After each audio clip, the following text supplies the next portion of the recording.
Wow. What's up, YouTube? What is up, YouTube? We're coming at you with another episode of Top Tier Tuesday. Today's topic of conversation is our top 5 DC heroes. Comic book heroes. Comic book heroes. Not, well, I mean, comic and... You can't just say DC heroes because we're not covering them from the movies. These are the comic book iterations of these heroes. Yes. So, yeah, top 5 DC comic book heroes. Because he needs to be super specific for some reason. Well, if we're just saying DC heroes, maybe they're relating to the movies. I don't know. Considering all our videos used to just be about movies. It's not my fault. Fuck you! I blame you! I blame you. Well, apparently we're both blaming each other, but let's move right into the list because he's an asshole. And I'm an asshole! Dennis Leary. Okay, so we're going to start with my number 5, which is a bit of an odd one because most people sort of gloss right over him. I'm going with Tim Drake, who is Robin number 3. I like his backstory. He's an interesting character. He was intelligent enough to figure out who Batman was and to sneak into the Batcave. And that's how he became Robin. Ooh. Much better than Jason Todd just trying to steal tires off the Batmobile. Okay, well, fuck Jason Todd. Everyone knows Dick Grayson is the best Robin. I like Robin 3 more. Tim Drake is an interesting character. He's also the only other character in the DC universe that Ra's al Ghul calls detective. Ra's al Ghul? I say it the same way that Kevin Conroy does, because Kevin Conroy is the man and the best Batman voice. Whatever. Anyway, that's my number 5. What's yours? My number 5 is a lot more iconic character than yours. Probably not. Definitely not. It is Detective Chimp. Wow. Don't Really? talk shit about Detective Chimp, man. Detective Chimp is the shit. I discovered him in Shadow Pact. It's a series from, like, I think actually the mid-2000s, like 2005, 2006 or something. That's when I fucking first found him. Nobody cares about a fucking monkey. Dude, he's like the Sherlock Holmes of DC Comics, but he's a gorilla. Well, a chimpanzee. Fuck you! Okay, Detective Chimp. He started in like Adventures of like Rex the Wonder Dog, which I didn't. Those aren't really for me. But Shadow Pact was a boss ass series. Like that's one to check out. If you're into comic books, that time of my life I was really into comic books, so I definitely had all of them. I still have all of them bagged and boarded. You need to start like getting those rated. Yeah. I mean, it's big money to start doing lots of comics like that, but if you start getting them rated, you can probably make some money off of them. I probably could. I probably could. To this day, I'm only missing 2 Ghost Rider comic books ever. And they're the most rare. Well, they're just impossible to fucking find a copy of that doesn't have the cover ripped up or cut out or bullshit like that I'm not willing to pay hundreds of dollars for. But Detective Chimp! Shadow Pact. It's awesome. He's cool. He's a super sleuth. He's apparently such a cool character that I can get him off topic with just a small word. Fuck you. Anyway, Detective Chimp. Are you done? I think he's only had like 1 issue where it's just his comic book. Like there's an issue that Apparently he's not done.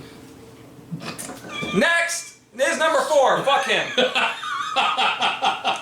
Come on, you put a fucking chimpanzee as one of your top 5 DC characters. Yeah, but if you know me, you know I love Sherlock Holmes, and he's like the closest thing to Sherlock Holmes in comic books besides the actual Sherlock Holmes comic books. Fuck you! Moving along, unless you have more to say about Detective Chimp. Detective Chimp wears a cool fucking hat! It's the same deer hunter hat that Sherlock Holmes wears. Yeah, because Sherlock Holmes is a boss. Yep. Anyway.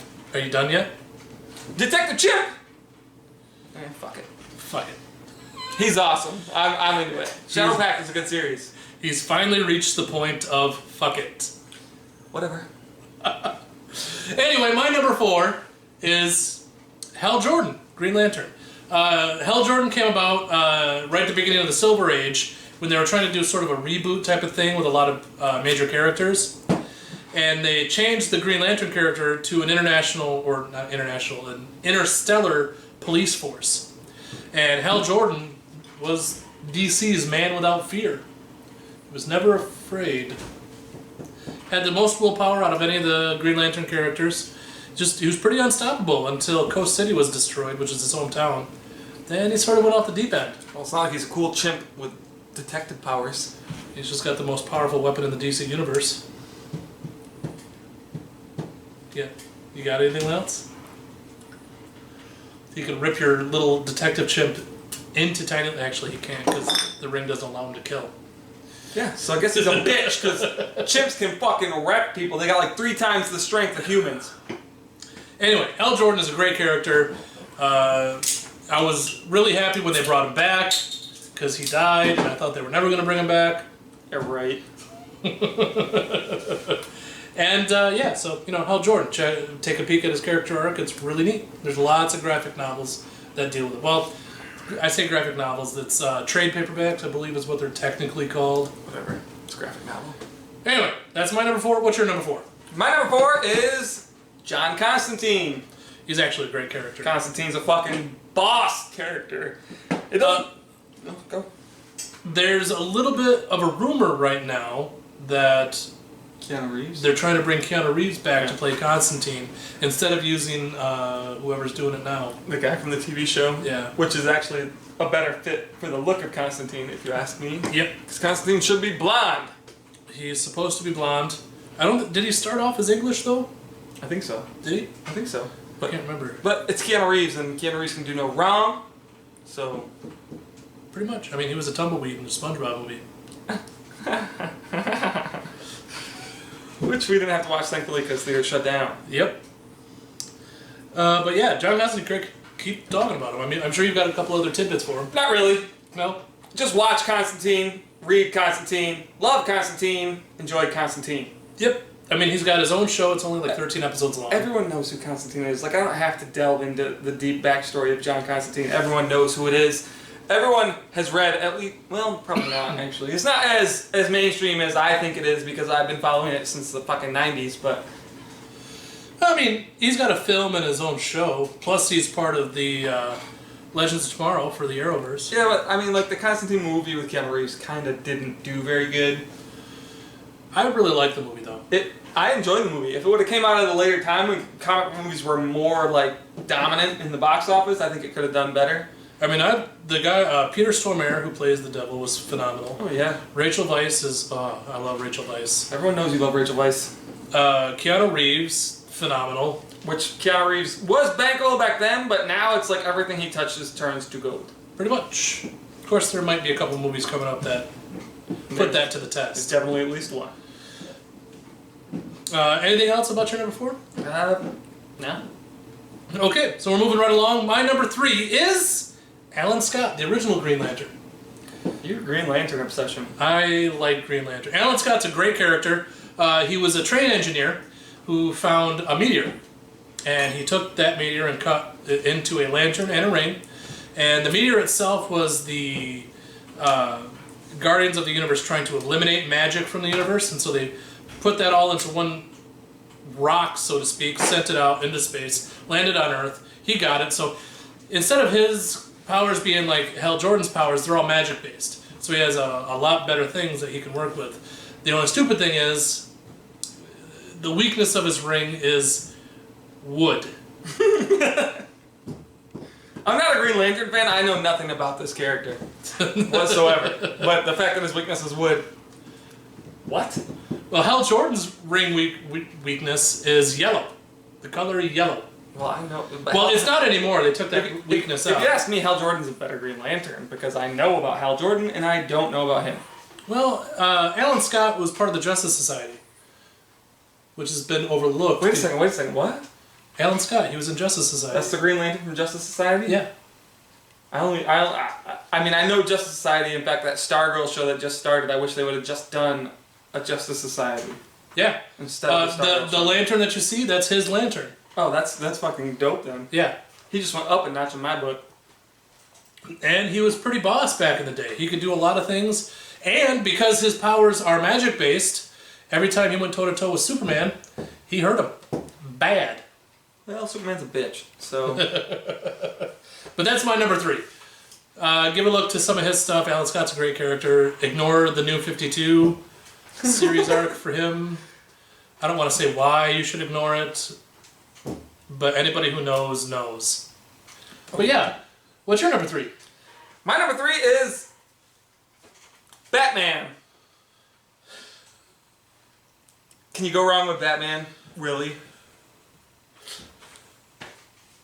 Not really, no. Batman's a great character. Exactly. It's fucking Batman. He's Bruce fucking Wayne.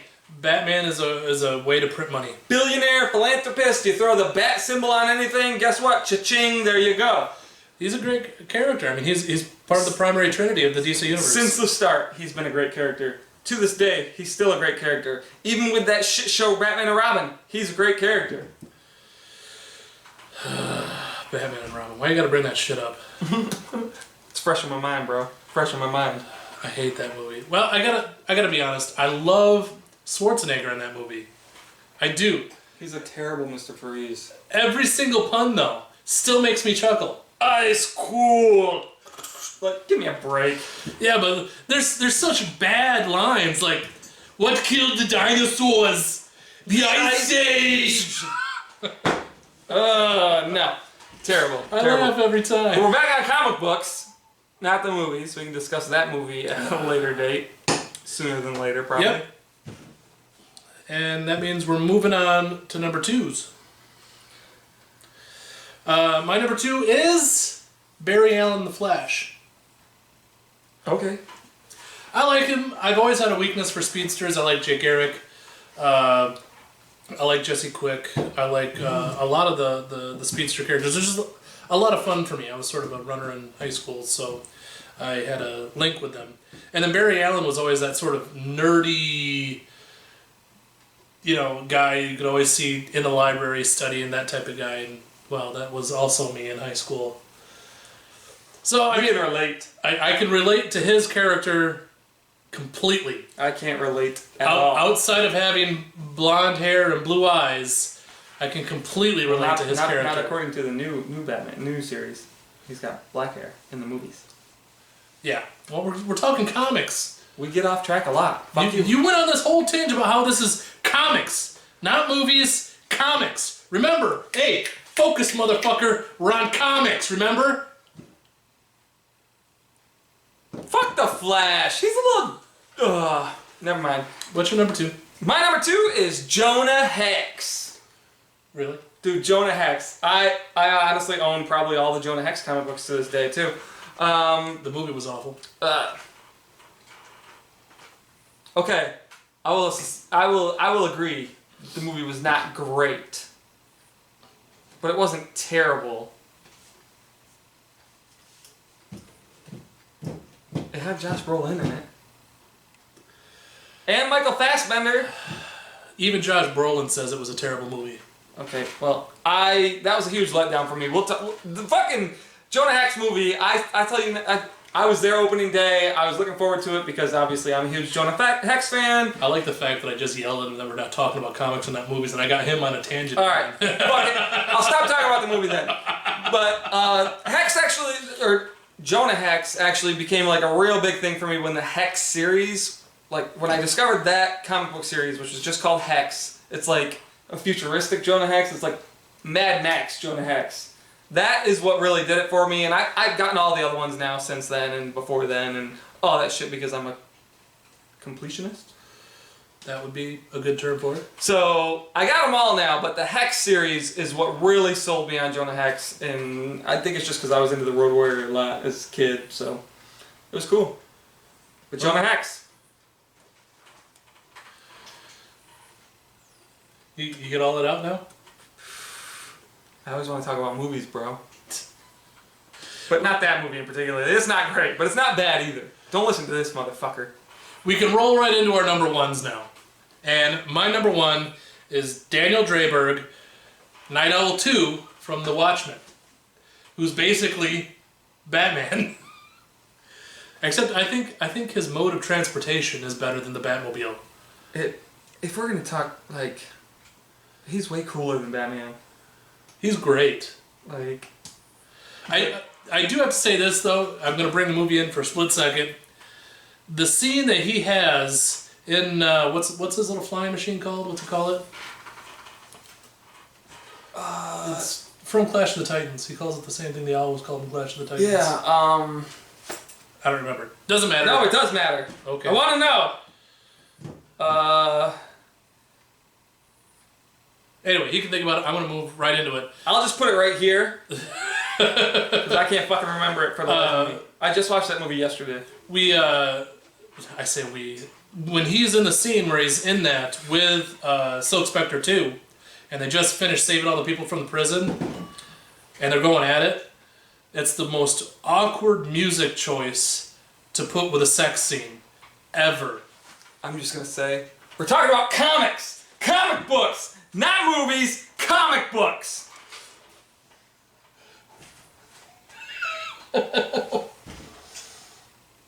Anyway, the character is great. He's a better version of Batman. Not because he's smarter or anything like that. He has less to work with, and I feel like he does more. He's not as rich as Bruce Wayne. He's not as smart as Bruce Wayne. And yet he still somehow manages to take down Vite. He's also not like a womanizing piece of shit either. Really? Yeah. Not really. Bruce Wayne kind of is. Like we don't focus enough on that, but he kind of is. Like, he's a dick. He has a different woman every fucking movie. Comics, man! Back to comic books. Anyway, that's my number one. What's yours? My number one is Edward Morgan Blake. Media. Also from Watchmen. Watchmen's fucking great, man. In the movie played by Jeffrey Dean Morgan, who was like perfectly cast. Dude. That, honestly, I saw the movie before I read the comics. That made me go get the fucking, like, the trade paperbacks, all of it. I was into it. His character is just fucking raw. Like, badass. Like, I mean, he has a little tidbit tussle with Silk Spectre, but ignoring that, he's fucking, like, the realest fucking one. Well, maybe not as real as Rorschach. Rorschach's kind of fucking out there, but the comedian, dude. Yeah. So good. Yeah, he was a great character. Not my favorite. Because my favorite is obviously Night Owl 2. Well, he's not. My character's cooler than Night Owl 2. My character's kind of nerdy, so yeah. Exactly. Anyway, those are our top 5 DC comic book heroes. Comic books. Comic books, not movies. Not the movies. And that's it. This has been your daily dose of PCP, motherfuckers. We'll see you guys tomorrow.